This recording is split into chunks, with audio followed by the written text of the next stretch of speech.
दोस्तों, आज की ये कहानी है कुलधरा नामक एक गांव की है। इस गांव में लोग रात के 8 बजते ही घरों के अंदर चले जाते हैं। किसी की हिम्मत नहीं कि वो रात को घर से बाहर निकले। अगर गलती से भी निकल गए मतलब मौत। रात में घंटी की आवाज सुनाई देती है। इस घंटी का खौफ पूरे गांव में है। कहते हैं ये घंटी अपने आप बजती है और ये घंटी जब बजती है समझ जाओ कि वो आ रही है। दोस्तों, हेडफोन लगा लीजिए, दरवाजे बंद कर लीजिए, क्योंकि आज हम आपको लेकर जा रहे हैं कुलधरा गांव की खौफनाक, रोंगटे खड़े कर देने वाली भूतिया डरावनी सफर पर। अरे भोला, तुमने सुना क्या?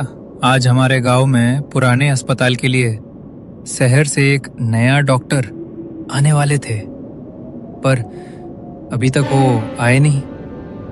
शाम भी होने को है।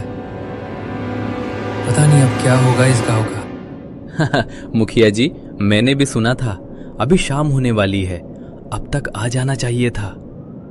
आज तो अमावस्या है। रात के 8 बजे के बाद वो पीपल के पेड़ वाला किस्सा। हाँ भोला, बात तो सही है। तू जा, पूरा गांव वाले को बता दे आज रात 8 बजे के बाद कोई घर से बाहर नहीं निकलेगा। हे भगवान, और उस डॉक्टर का क्या होगा? वो तो अभी तक नहीं आया है। अरे यही तो डर सता रहा है। अब उसी रास्ते से उस डॉक्टर को भी आना है। मैंने अपने नौकर को बस स्टेशन भेजा था, पर वो भी वापस आ गया है। मेरे पिताजी कह रहे थे कि उस पीपल के पेड़ में पिछले कई सालों से घंटी बजने की और किसी की बुलाने की आवाज आता है, और जो भी उस आवाज को सुनकर रुक जाता है या उसके बुलाने पर उसका जवाब देता है वो कभी वापस नहीं लौटा। हाँ राम, हमारे गांव में उस आत्मा का खौफ बढ़ता जा रहा है। अमावस की रात 8 बजे के बाद कोई घर से बाहर नहीं निकलता, यहां तक कि मैं भी नहीं। अरे बाप रे, लो आ गई मुसीबत। अब चलो सब लोग अपने अपने घर चलो, नहीं तो कोई भी जिंदा नहीं बच पाओगे। ये राम, तुम भी अपना दुकान बंद कर दो, सब अपने घर चले जाओ। यहां ज्यादा समय तक रुकना ठीक नहीं है। पीपल पेड़ के भूतिया घंटी बजना शुरू हो गया है। ये भूतिया घंटी का क्या रहस्य है? कौन सी आत्मा है या पिशाच क्या है पीपल के पेड़ पे, जिससे गांव में खौफ फैल रखा है? ये किसी को नहीं पता। ये गुप्त रहस्य आपको कहानी के अंत में पता चलेगा। लेकिन क्या होगा उस डॉक्टर का जो इन सब घटनाओं से अनजान होकर अपना ड्यूटी करने गवा रहा?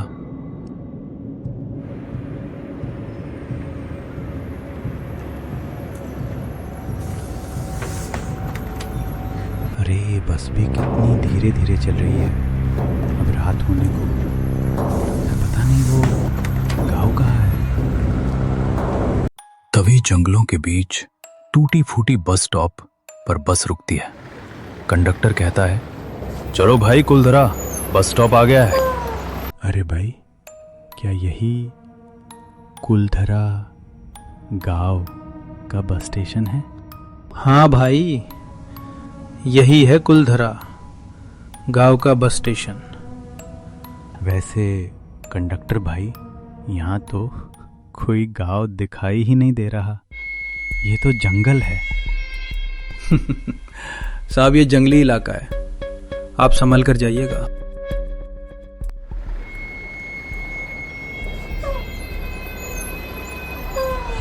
ये कैसी जगह मेरा ट्रांसफर हुआ है?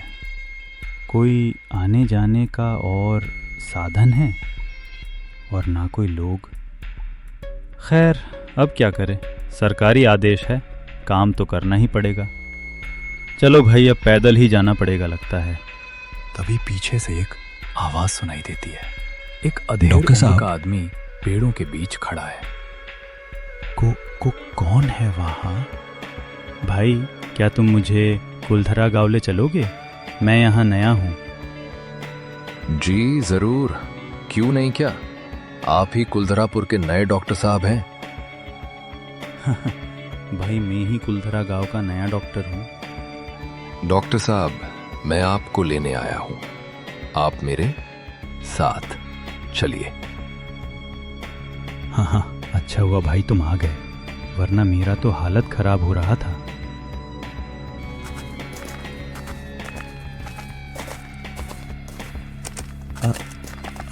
अरे भाई माफ करना, मैंने तो तुम्हारा नाम भी पूछना भूल गया। मेरा नाम नीरज है। अच्छा ये बताइए डॉक्टर साहब, आपको आने में कोई तकलीफ तो नहीं हुई? अरे भाई मत पूछो, यहाँ आने में बहुत तकलीफ हुआ। इतनी घनी जंगलों के बीच में भला कौन रहता है भाई।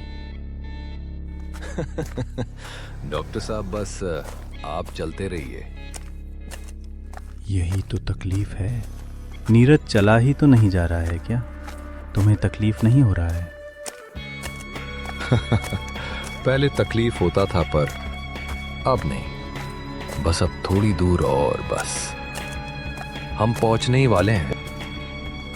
वो दोनों बातें करते करते गांव पहुंच गए।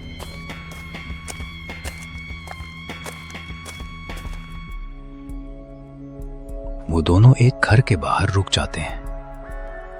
अरे नीरज यही है क्या कुलधरा गांव? हाँ डॉक्टर साहब, यही है कुलधरा गांव। अच्छा नीरज, पहले ये बताओ हमारा अस्पताल कहाँ है? बस मेरा सफर यही तक ही था। हम मुखिया के घर पहुंच गए हैं। मैं यही रुकता है, आप जाइए। आपका मुखिया इंतजार कर रहे हैं। चलो ठीक है, धन्यवाद भाई, कल मिलते हैं। कल कल को किसने देखा है डॉक्टर साहब? इस गांव में पता नहीं ये सब क्या हो रहा है। लोग डर के साए में जी रहे हैं। ऊपर से डॉक्टर आ रहा था, वो भी अभी तक से नहीं आया। पता नहीं क्या हुआ होगा उसके साथ। कौन है वहां? मैं हूँ डॉक्टर रवि शहर से हूँ। मुखिया जी दरवाजा खोलिए। अरे डॉक्टर साहब, आप आ गए। चलिए चलिए अंदर चलिए। डॉक्टर साहब, आपने बड़ी देर कर दी आने में। वो क्या है ना मुखिया जी, आपको तो पता ही होगा कि सवारी बस में आना, बार बार रुकना, इसमें समय निकल जाता है। सोचा था 6 बजे से पहले ही आ जाऊंगा, पर यहाँ तो मुझे आते आते रात हो गई। डॉक्टर साहब, आप तो बड़े हिम्मत वाले हो। डॉक्टर साहब, इतनी घनी जंगल में अकेले ही आ गए, वो भी 3-4 किलोमीटर दूर, वो भी पैदल चलाए। अरे नहीं नहीं मुखिया जी, मुझ में इतनी हिम्मत नहीं है कि मैं रात को अकेले जंगल में इतना दूर आ सकूं। भला हो उस आदमी का। अरे क्या नाम था उसका? हाँ याद आया, नीरज।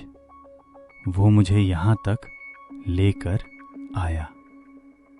नीरज को कौन नीरज? किस नीरज की बात कर रहे हो आप? ये आप क्या बोल रहे हो डॉक्टर साहब? नीरज कौन नीरज?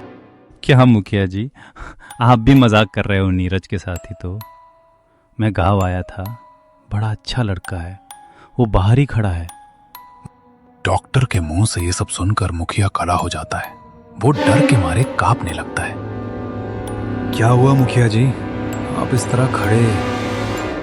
अरे डॉक्टर साहब, वो नीरज मर चुका है आज से 5 साल पहले, पर उसका आत्मा आज भी भटक रहा है। भगवान अब क्या होगा?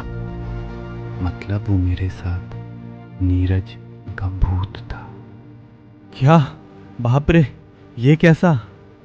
गांव है, इंसानों से पहले भूतों से मुलाकात हो गई।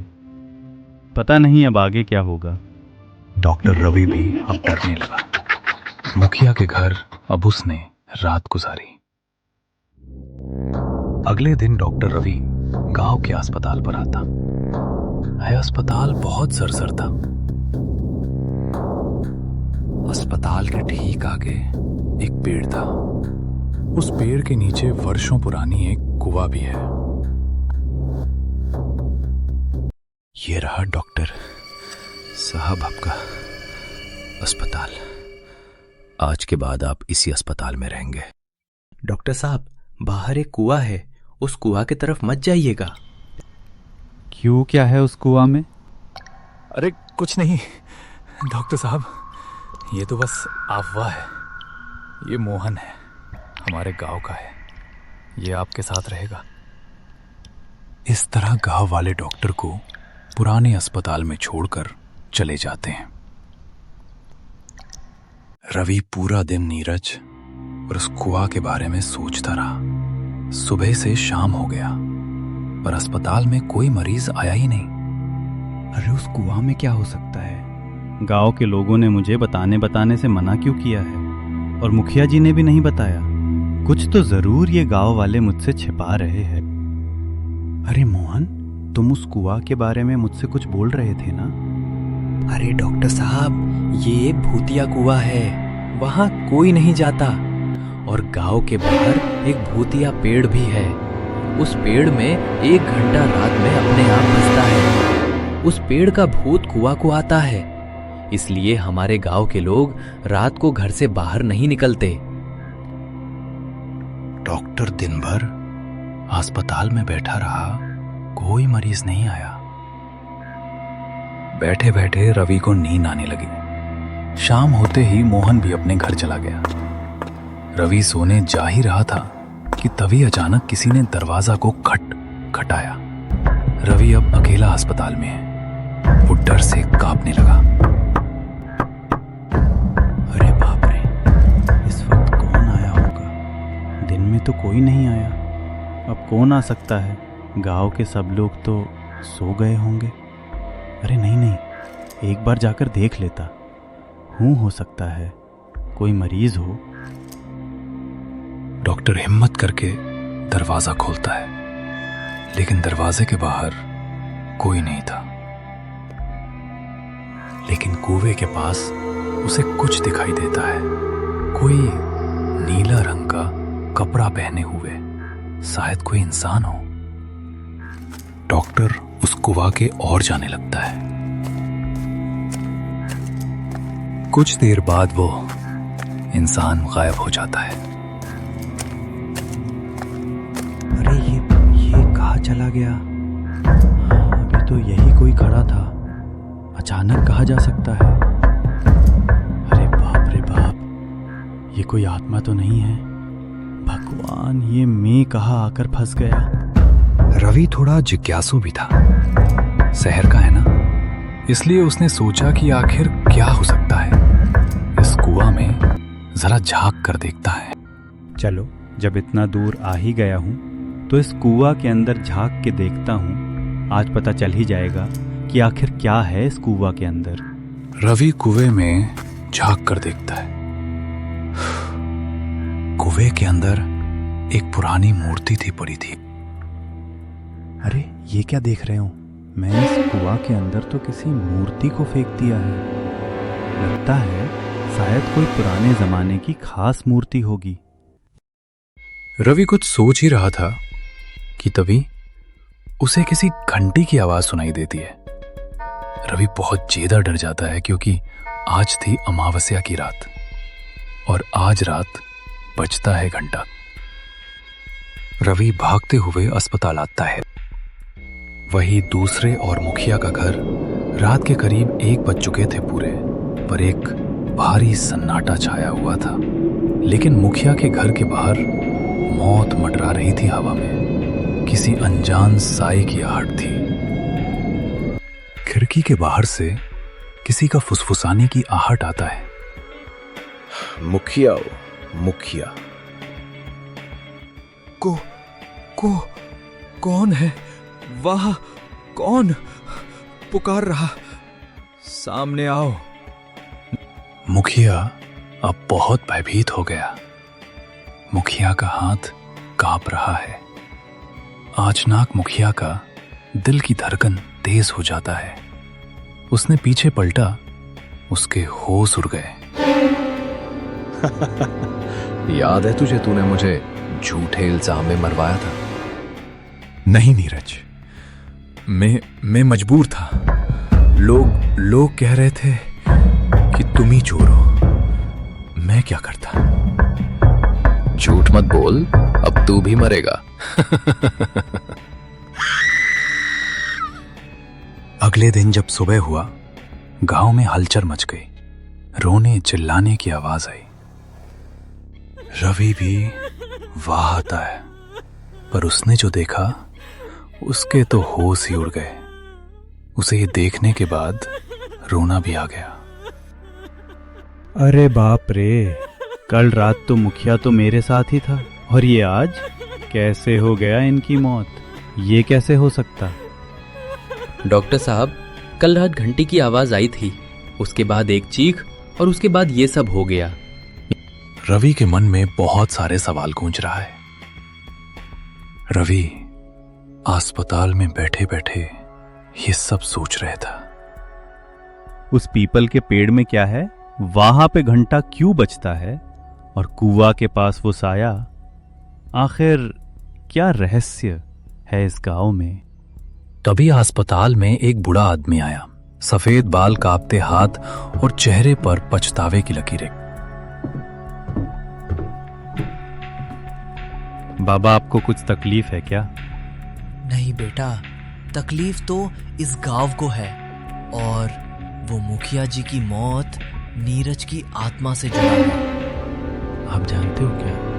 नीरज के बारे में बताओ बाबा, मुझे सच जानना है।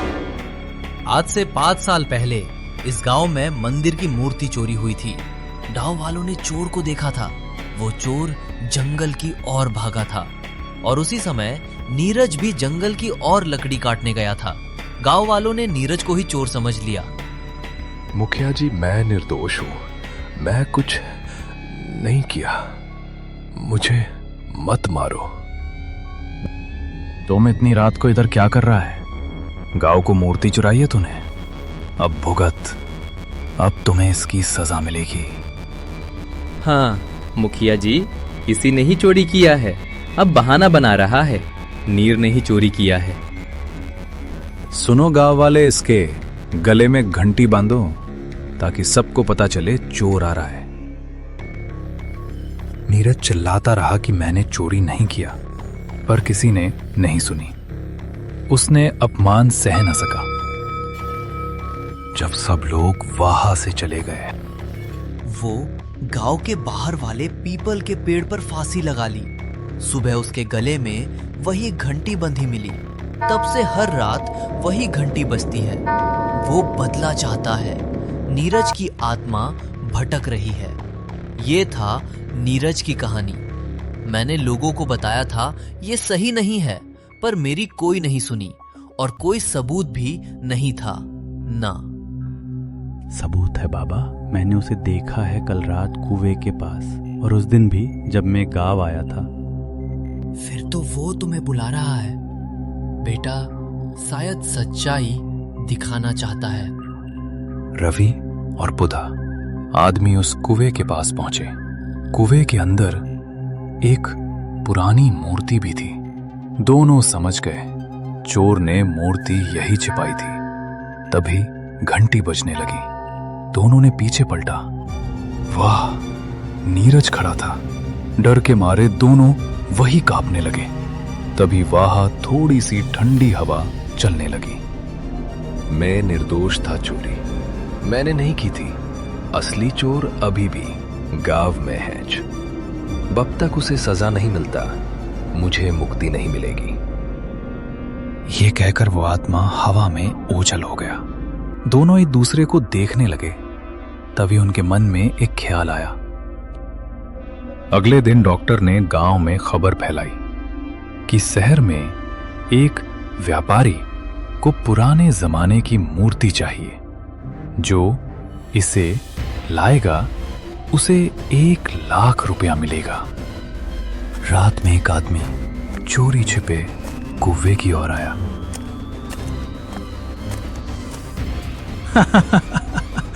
अब मेरी किस्मत खुल जाएगी। अब मैं जल्दी से इस कुआं में उतरता हूँ और उस मूर्ति को लेकर शहर में बेच दूंगा। रामलाल कुएं में उतरा, उस मूर्ति को उठाया और कुएं के बाहर आया। उसने देखा कि कुएं के बाहर बहुत सारे लोग आ गए हैं। रुक जा रामलाल, आज सच्चाई सबके सामने आएगी। क्या हुआ डॉक्टर साहब, आज आपने हम सबको यहाँ क्यों बुलाया है? ये वही मूर्ति है ना जो 5 साल पहले मंदिर से चोरी हुआ था, और ये सिर्फ असली चोर को ही पता था कि ये मूर्ति कुएं में छिपा है। इसका मतलब यही है, असली चोर है। लोगों ने बताया कि ये वही मूर्ति है अब गांव वाले रामलाल की, और देखने लगे और उसे मारने के लिए बोलने लगे। मुझे छोड़ दो, मुझे मत मारो, मैं ही था। वो चोर मुझे लगा मूर्ति सोने की होगी, पर ये तो पीतल की निकली। जब सच्चाई पता चली तो डरकर मैं इसे कुएं में फेंक दिया था। गांव वालों के चेहरे सफेद पड़ गए। लोगों को अपनी गलती का एहसास हो गया। उनके वजह से एक बेकसूर नीरज मारा गया। अब पंचायत सुबह होगी। फिलहाल सब लोग अपने अपने घर चले गए। रात फिर हुई। रामलाल अपने घर में सोया हुआ था। अचानक वही डरावनी घंटी बजी। कौन है वहां? कौन है? रामलाल पीछे मुड़ा। सामने नीरज की आत्मा खड़ी थी। अब तू मरेगा, तुझे आज कोई नहीं बचाएगा। एक भयंकर चीख सुनाई दी और सब शांत हो गया। सुबह गांव के चौक पे रामलाल की शरीर मिली। गांव वाले समझ गए ये सब बदला लिया जा रहा है, ये रामलाल की आत्मा है। कुछ दिन बाद डॉक्टर का ट्रांसफर आदेश आया।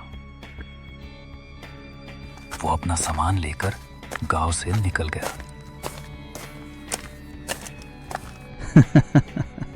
अच्छा, तो यही था वो पीपल का पेड़।